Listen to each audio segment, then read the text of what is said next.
आई भैया हम Vyas Baleshwar Pandey Prakash digital recording studio Majhauliya से अपने समन के बीच एगो गीत प्रस्तुत करे जतानी जौना के नाम बा चंदा मामा के लोग मामा काहे कहेला। और हमार साथ दे रहल बानी नवीन भैया, नितेश निर्मोही जी, अरविंद जी और गुड्डू बाबू चिवहरी निवासी।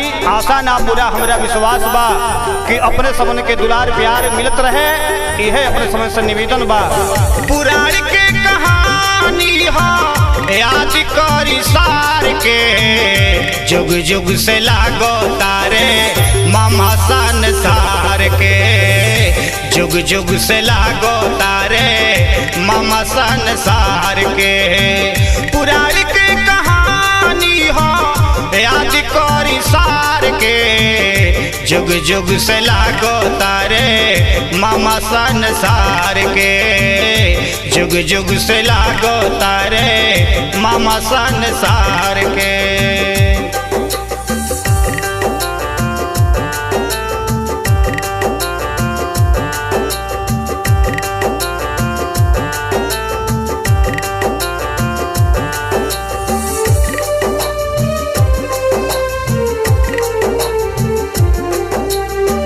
सागर से पैदा भइले मंथन के बेरिया, इहे हम चंदा मामा इहे तो जोरिया।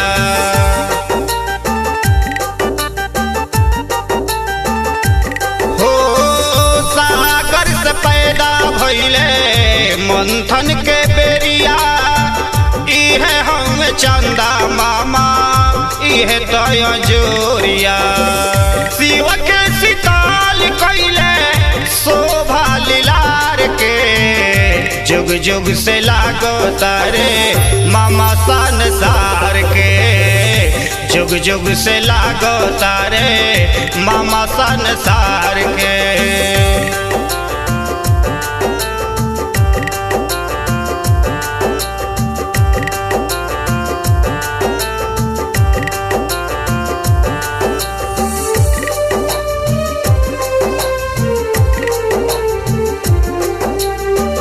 विधि नवग्रह में हुए गो आवेले, विष्णु जी के साला बन के जीजा जीजा कहेले।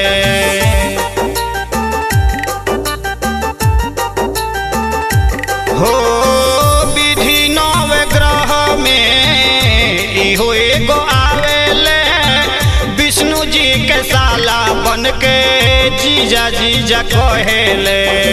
लक्ष्मी के भाई हुए कहिले पुकार के, जुग जुग से लागो तारे मामा संसार के, जुग जुग से लागो तारे मामा संसार के।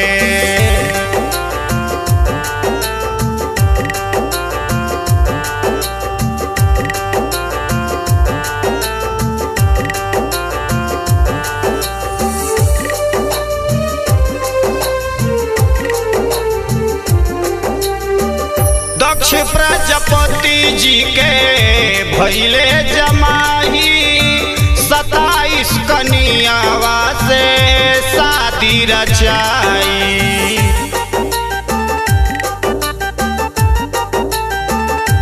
हो दक्ष प्रजापति जी के भइले जमाई, 27 कन्यावा से शादी रचाई।